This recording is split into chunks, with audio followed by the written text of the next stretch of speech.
የሚጎለኝ ምንድን ነው? በማቴዎስ ወንጌል ምዕራፍ 19 ቁጥር 20 ላይ አንድ ወጣት ሀብት የበዛለት ኑሮ የሰመረለት መውጣቱ መግባቱ የተስተካከለለት የዘራው የበቀለለት ያጨደው ያስገባው የበዛለት በኑሮው በመውጣት በመግባቱ የተደሰተ ሰው እንዲህ ሲል ይጠይቃል። የሚጎለኝ ምንድን ነው ብሎ ኢየሱስ ክርስቶስን ሲጠይቅ እናየዋለን።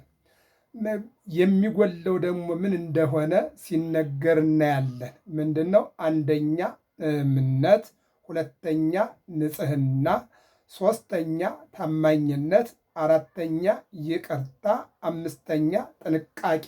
እነዚህ በዚህ ወጣት ላይ እንደሚጎሉት ጌታ እንዳስተማረው የምናይበት ሰዓት ነውና እኔንም እናንተንም እግዚአብሔር አምላክ እንዲያስተምረን መልካም ፈቃዱ ይሆንልን። ምክንያቱም በማቴዎስ ወንጌል ምዕራፍ 11 ላይ እግዚአብሔር አስተማሪ ነው፣ ከኔ ተማሩ ተብሏልና እሱ ራሱ ምን አለ? ኑ ከኔ ተማሩ። ከማን? ከእግዚአብሔር ከአምላካችሁን ተማሩ ተብሏልና እሱን እንዲያስተምረን መልካም ፈቃዱ ይሆንልን። መጽሐፍ ቅዱስ ላይ እንሄድ። የማቴዎስ ወንጌል ምዕራፍ 19 ቁጥር 20 ላይ ያለ ቃል ነው። ከ17 ጀምሬ እኔ ግን ከ16 ጀምሬ ላንብላችሁ። እነሆም ይላል አንድ ሰው ቀርቦ መምህር ሆይ የዘላለምን ሕይወት እንዳገኝ ምን መልካም ነገር ላድርጋለሁ ይላል። ልብ አድርጉ። የቀረበው ወደ ማን ነው? ወደ ኢየሱስ ክርስቶስ ነው። ማን ነው እሱ? ወጣት ነው። ምንድን ነው? ባለሀብት ነው። ኑሮው የተስተካከለለት፣ ኑሮው የሰመረለት፣ ኑሮው የበዛለት ደስተኛ የሆነ ሰው ነው። ይህ ሰው እነሆ ወደ ጌታችን ወደ ኢየሱስ ክርስቶስ ሄዶ ምን አለው? መምህር ሆይ አለ።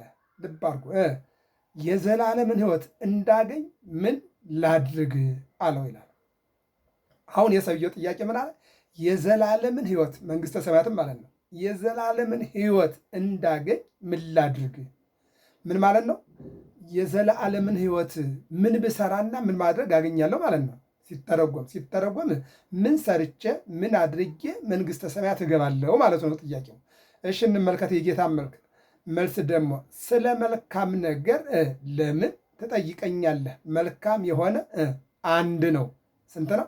መልካም የሆነ አንድ ነው አለ። እሺ ወደ ሕይወት መግባት ብትወድ ግን ትእዛዙን ጠብቅ። አለቀ። የእግዚአብሔርን መንግሥት ለመውረስ ወደ ሕይወት መግባት ለመሆን ብትፈልግ አንድ ነው። አንዱም ምንድን ነው? በአንድ ውስጥ ብዙ አለ። አንድ ነው። እሱም ከእግዚአብሔርን ትእዛዝ እግዚአብሔርን መጠበቅ ነው አለው። አያችሁ፣ አንድ ነው። በውስጡ ግን ብዙ ዘርፍ አለው ማለት ነው። አንድ ነው አለና እነሆ ትእዛዝን መጠበቅ ነው፣ ሕግን ማክበር ነው አለና ይነገረው። ምንድን ነው እሱስ አለው። ምን አለ? የትኞቹ ናቸው የማከብራቸው አለ። አያችሁ፣ አንድ ነው አለ። ትእዛዝን መጠበቅ ሕግን ማክበር ነው። መልካም የሆነው ነገር አንድ ነው ነው። ልብ አድርጉ። ምክንያቱም ለምሳሌ መጾም፣ መጸለይ፣ ሰላም፣ ፍቅር፣ ይቅርታ፣ እንደገና መስጠት፣ ቆርሶ ማብላት፣ ቀዶ ማልበስ፣ የታመመ መጠየቅ፣ የታሰረ ማስፈታት፣ የተጣሉትን ማስታረቅ አንድ ነው። በጎ ነገር በቃ ዘርፉ ብዙ ነው። በጎ ነገር ግን ስንት ነው? አንድ ነው ማለት ነው። ማዘን ራሱ ከማዘን ተነስቶ መስጠት ሌላ ጉዳይ ነው። ማዘን ባይኖርህ እዘንለት፣ ቢኖርህ ስጠው አይደለ? ስለዚህ ዘርፉ ብዙ ነው፣ ከላይ ግን አንድ ነው። በጎ ነገር አንድ ነው። በውስጥ ግን ዘርፉ ማብላት፣ ማጠጣት፣ ቆርሶ መስጠት፣ መቅበር፣ መጠየቅ፣ ማስታረቅ፣ ወዘተ፣ ማጽናናት፣ እኒህ የሚሉትን ነገሮች ይዘረዝራል። ከላይ ግን አንድ ነው ማለት ነው። አሁን የትኞቹ ናቸው አለ። እንግዲህ አጥብቆ ጠያቂን የእናቱን ሞት ይረዳል የሚባል ነገር አለ። አጥብቆ ጠያቂ የትኞቹ ናቸው አለ። ኢየሱስም አትግደል አለው። ምን አትበል? አትግደል። እሺ፣ አታመንዝር፣ አትስረቅ፣ በሐሰት አትመስክር። አየው፣ አሁን በጎ ነገር አንድ ነው አለው። ነገር ግን የትኞቹ ናቸው ብሎ ሲጠይቅ ዘረዘረለት። ምን አለው? አትግደል አለው። በምን? በእስክሪብቶም ሊሆን ይችላል፣ በነገርም ሊሆን ይችላል፣ በተለያየ ነገር በመርዝም ሊሆን ይችላል፣ በመሳሪያም ሊሆን ይችላል። በየትኛውም ሆነ በየትኛው አትግደል። በቃ በመላስህም አትግደል፣ በሐሳብህም አትግደል፣ በንግግርህም አትግደል። አዎ በአንደበትህም አትግደል፣ በጉልበትህም አትግደል። በቃ አትግደል ነው አለ። አንድ ሁለተኛ አታመንዝር አለ። በቃ በሐሳብህ እንደገና በንግግርህ እንደገና በስራህ ይህን ነገር አታድርግ አለ። ቀጠለ አትስረቅ አለ። መስረቅ ለመስረቅ ማሰብ አለ፣ መናገር አለ፣ መስረቅ አለ። ሶስት ነገር ነው። መጀመሪያ ማሰብ ነው። ከዚያ ቀጥሎ መናገር ነው። ከዚያ ቀጥሎ መስረቅ ነው። ስለዚህ ስርቆትን አታስበው። በቃ አለቀ። አያስፈልግም፣ መስረቅ አያስፈልግም ማለት ቀጠለ። ሐሰት የዲያብሎስ ነው አለ ዮሐንስ 8 ላይ ዲያብሎስ ሐሰተኛ ነው፣ እናንተም ሐሰተኞች ስለሆናችሁ የዲያብሎስ ናችሁ ይላል። ስለዚህ ሐሰት አቡሃ ለሐሰት ነው የሚለው፣ እንደውም የሐሰት አባት ነው የሚለው ዲያብሎስ። ስለዚህ ሐሰተኛ አትሆን አለ። ቀጠለ በሐሰት አትመስክር፣ በውሸት አትመስክር። በገንዘብ በዘመድ በስልጣን በሀብት ብለህ አትመስክር። አሁን በዓለም ላይ ያለው ምንድን ነው? የገንዘብ ምስክር አለ፣ የሀብት ምስክር አለ፣ የወንድ ምስክር አለ፣ ብዙ አለ። እንደዚህ ነው ማለት ይህን አለው። ቀጠለ አባትና እናትህን አክብር። ቀጠለ ባልንጀራህንም እንደ ራስህ ውደድ አለው። አይታችኋል? ይህን ሁሉ ዘረዘረለት። እስኪ ልመልሰው። ምንድን ነው ያለው? የትኞቹን አለው? አትግደል፣ አታመንዝር፣ አትስረቅ፣ በሐሰት አትመስክር፣ አባትና እናትህን አክብር፣ ባልንጀራህን እንደ ራስህ አድርገህ ውደድ። ይህን አለው። እሺ የጎበዙን መልስ ደግሞ እንመልከት። ምን አለ ጎበዙም? ይህንማ ሁሉ ከሕፃንነቴ ጀምሬ ጠብቄያለሁ፣ አድርጌዋለሁ፣ አከናውኘዋለሁ። ደግሞስ የሚጎለኝ ምንድን ነው? ርዕሳችን እዚህ ጋር ነው እንግዲህ የማቴዎስ ወንጌል 19 ቁጥር 20 ላይ የሚጎለኝ ምንድን ነው? ያልከኝም በሙሉ ፈጽሜዋለሁ አለ። አቤት አቤት የሰው ውሸት! ያልከኝን የጠየቅከኝም በሙሉ ፈጽም ከልጅነቴ ጀምሬ ይህን ሁሉ አከናውኛለሁ አለ። የሚጎለኝ ምንድን ነው አለ። እዚህ ላይ ነው እንግዲህ ኢየሱስም ፍጹም ልትሆን ብትወድ ሂድና ያለህን ሽጠህ ለድሆች ስጥ፣ መዝገብ በሰማያት ታገኛለህ፣ መጠህም ተከተለኝ አለው። አለቀ። የነው ትልቁ ነጥብ። እንግዲህ ምን አለው? እነዚህም ሁሉ ከልጅነት ጀምረህ ካደረግካቸው አለው አሐተ ተርፈተከ፣ አንዲት ነገር ትቀርሃለች። ያለህን ሁሉ ሽጥና ምን በላይ ተከተለኝ አለው። ምን በላይ ተከተለኝ። ምን በላይ ያለህን ሁሉ ሽጠህ ተከተለኝ አለው። እሱ ግን የጠየቀው ምንድን ነው? ይህን ሁሉ አድርጌያለሁ፣ የሚጎለኝ ምንድን ነው አለ። የሚጎልህ ያለህን ሽጠህ መከተል ነው። ዘይሃደገ አባሁ እሞ እይክል ይጸመደኒ፣ እናቱን አባቱን ሀብቱን ንብረቱን ያልተወ እኔን ሊያገለግለኝ አይችልም የሚል ነውና ይህን አለው። አሁን ሰውየው ግን ብዙ ሀብት ነበረውና በዚያው ሄደና ቅልጥ ብሎ ቀረ። ጌታም ምን አለ? ለሀብታም ወደ እግዚአብሔር መንግሥት ይገባል ብሎ ከመናገር ግመል በመርፌ ቀዳዳ ታልፋለች ብሎ መናገር ይቀላል አለ። ሰዎች አሉ እንዴት ይሆናል አሉ። እንዴት ግመል በመርፌ ቀዳዳ ታልፋለች አሉ። አምጡልኝ ያለ መርፌ መጣ። ሰውየው ግመሏን እየጎተተ በመርፌው አለፈ። ነፍሰ የማይቻለው ለማን ይቻላል? ለእግዚአብሔር ይቻላል ማለት ነው። አያችሁ። ለዚህ ነው እንግዲህ አሁን ምን አለ? የሚጎለኝ ምንድን ነው ሲል እኛ የሚጎለን ምንድን ነው? ባጭሩ አንደኛ ምን ይጎለናል? እምነት ይጎለናል። እንደማን? እንደ አብርሃም አመነ እምነቱም ጽድቅ ሆኖ ተቆጠረለት። እምነት እንደማን? እንደ ያዕቆብ እግዚአብሔርን አምኖ ወጣ፣ ከእግዚአብሔር ጋር ታገለ። አዎ ታሪኩ ተቀየረለት። ያዕቆብ ነበረ፣ እስራኤል ተባለ። ማንን? እግዚአብሔርን አምኖ ድንጋይ ተንተርሶ ቅጠል ለብሶ ተኛ፣ ቅጠል አንጥፎ ተኛ። እኛ እኮ አንሶላ ለብሰን አልጋ ላይ ተኝተን እኮ እግዚአብሔርን አናየው። እሱ ግን ደደሆ አንጥፎ የደደሆ ቅጠል ለብሶ ድንጋይ ተንተርሶ እግዚአብሔርን አየው። ዘፍጥረት ምዕራፍ 28 ላይ ተመልከቱት። እነሆ ቤቴል የሚባል ቦታ ላይ ተኝቶ ድንጋይ ተንተርሶ ቅጠል ለብሶ ቅጠል አንጥፎ ሌሊት ከእግዚአብሔር ጋር እግዚአብሔርን አየ። አየው። እምነት ማለት ይሄ ነው ማለት ነው። ሌላው ሶስት ወጣቶች ትንቢተ ዳንኤል ምዕራፍ 3 ላይ ጣዖትን አናመልክም፣ የምናመልከው አምላክ እግዚአብሔር ያድነናል። ይሄ ነው የሚጎለን እኛ። እግዚአብሔር ያድነናል፣ እግዚአብሔር ያኖረናል፣ እግዚአብሔር ያለብሰናል፣ እግዚአብሔር ይመግበናል፣ እግዚአብሔር ያስጥለናል፣ እግዚአብሔር ያሳልፈናል የሚለው ነገር የለም። እኛ በደሞዛችን፣ እኛ በአቅማችን፣ እኛ በኃይላችን፣ እኛ በእውቀታችን የምንኖር እንጂ እግዚአብሔር የሚመግበን የማይመስለን ብዙዎች ነን።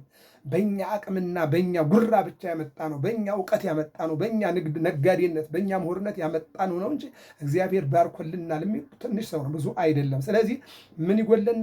እምነት ይጎለናል ማለት ነው። እምነት እግዚአብሔርን ማመን ይጎለናል። በነገራችን ላይ ሁለተኛው ንጽህና ነው። ሰው ልብሱን ያጥባል፣ አዎ ሰውነቱን ይታጠባል። ነገር ግን የነፍሱን ዕዳ በንስሐ ግን አይታጠብም። ልበ አምላክ ዳዊት በመዝሙር አዎ 50 ላይ ምን ይላል? ታሐጽበኒ እምበረድ ወጸአዱ፣ ታጠበኛለህ እጠራለሁ ይላል። ታነጻኛለህ፣ አዎ እነጻለሁ አለ። እንደውም በዚህ በሁለተኛ ሳሙኤል ምዕራፍ 12 ላይ አዎ በድሎ ስለነበረ በእንባ እግዚአብሔርን ሲጠይቀው እግዚአብሔርም ንጹሕ አድርጎታል።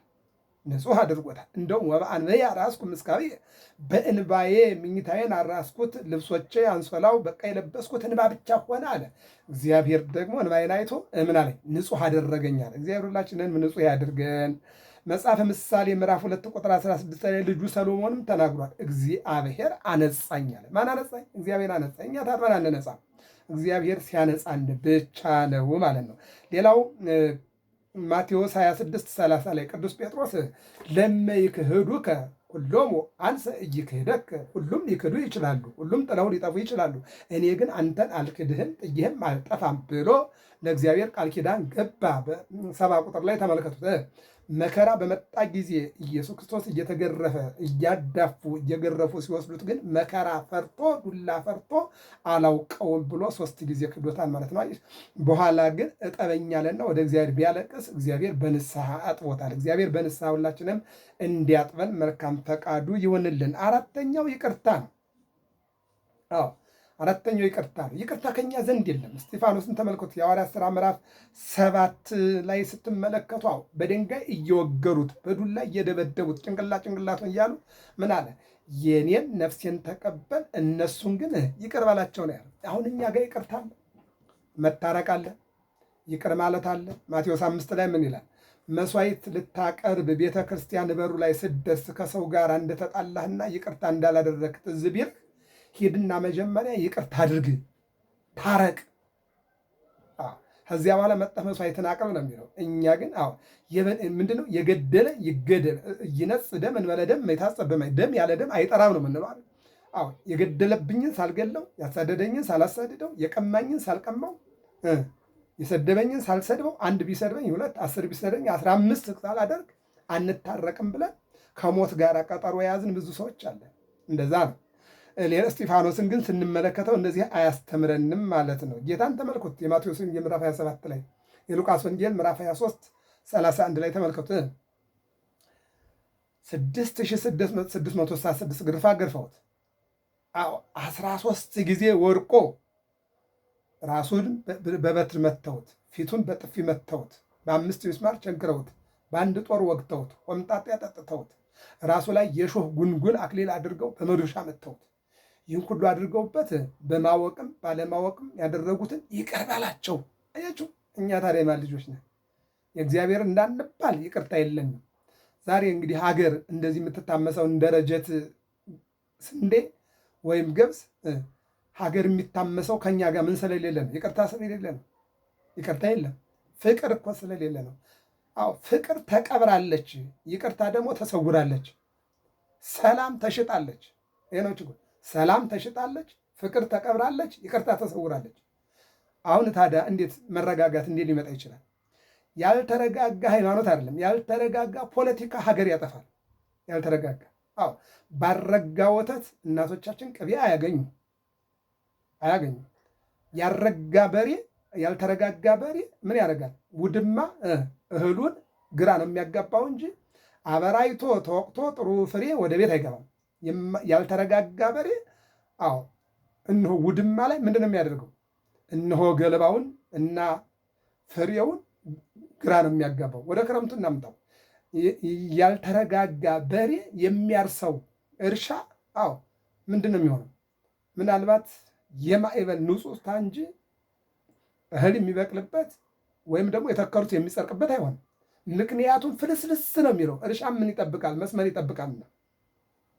ይጠብቃልና ቦይ ይጠብቃልና ዘር ይጠብቃልና። ስለዚህ ምን ያገዳ በሬ የሚባል አለ፣ ያገዳ ላም የሚባል ነገር አለ። ወዳናው ያልተረጋጋ በሬ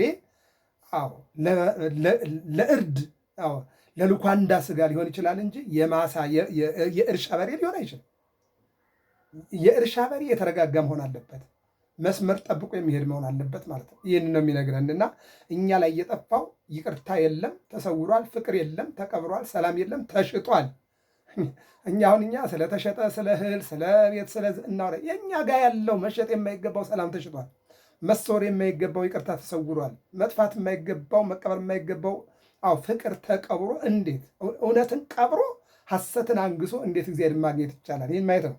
ወደ መጨረሻው ስንሄድ አምስተኛው ጥንቃቄ ነው። ሰው ለሚለብሰው፣ ለሚጠጣው፣ ለሚበላው ይጠነቀቃል፣ ለሚናገረው ግን አይጠነቀቅም።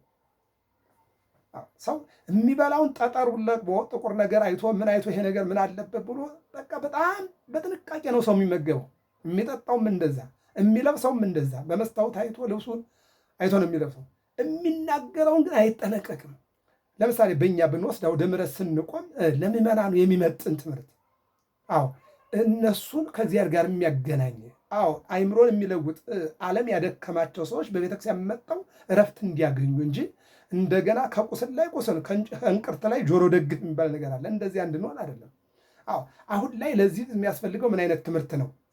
የሚያጽናና የሚያረጋጋ። እንዲህ መገዳደሩን፣ መሰዳደቡን፣ መነቃቀፉን፣ መበላላቱን መንደር ላይ አግኝተውት የለም። መሰዳደብ፣ መነቃቀፍ እዚያ ሰፈር ላይ መንደር ላይ ሞልቶ ቤተክርስቲያን ምን አመጣቸው ለዚህ? ስለዚህ ቤተክርስቲያን የሚመጡት ምዕመናን ለማረፍ ነው። በጎ የሆነውን ዘላለማዊውን የእግዚአብሔርን ቃል ለመስማት ነው። ስለዚህ እኛ ስንናገር መርጠን እንለብሳለን፣ መርጠን አንናገርም። መርጠን እንበላለን፣ መርጠን አንናገርም። ስለዚህ ጥንቃቄ ይጎለናል። በሕፃናቱ ላይ ጥንቃቄ ይጎለናል። በእናቶች ላይ ጥንቃቄ ይጎለናል። በአባቶች ላይ ጥንቃቄ ይጎለናል። በሃይማኖታችን አስተምሮ ላይ ጥንቃቄ ይጎለናል። እንደው ዝም ብሎ እንዳመጣለት መናገር አይቻልም። ዘነበበ በከመ ረከበ ያበስር ብለዋል አንድ ታላቅ ሊቅ። በቅኔ እንዳገኘ የሚናገር ራሱን ያስነቅፋል። ጥንቃቄ ያስፈልጋል ለመናገርም ማለት ነው። ጥንቃቄ ይጠብቅሃል፣ ማስተዋል ይጋርድሃል ብሏል ሰሎሞን ማለት ነው። እሺ፣ ስለዚህ ምንድን ነው እንደው ጥቅሶችን እንውሰድና ኢያሱ 2:3 ላይ ስትመለከቱ ጥንቃቄ መጉደል እንደሌለበት ሲነገረው እናያለን። ምሳሌ 4:25 ላይ ጥንቃቄ ይጠብቅሃል፣ ማስተዋል ይጋርድሃል። መንግስት እንደ መንግስትነቱ ጥንቃቄ ይጠብቀዋል። የሃይማኖት አባቶች እንደ ሃይማኖት አባትነታቸው ጥንቃቄ ያስፈልጋል። መምህር በአስተማሪነቱ፣ ተማሪ በተማሪነቱ፣ እናት በልጆቿ፣ ልጆች በእናት አባታቸው ጥንቃቄ ያስፈልጋል። ብርሌ ከነቃ አይሆንም ዕቃ የሚባል ነገር አለ። መነቃቃት እንዳይመጣ የነቃ መሬት እግር ይውጣል እንጂ እህል አያበቅልም። ስለዚህ ጥንቃቄ ይጠይቃል የሚለው ሰሎሞን። በሌላ መልኩ መጽሐፍ ምሳሌ 13:3 ላይ ምን ይናገራል? ሰዎች በሕይወታቸው ሊረሱ የማይገባቸው ነገር ምንድን ነው? ጥንቃቄ ያስፈልጋል ማለት ነው።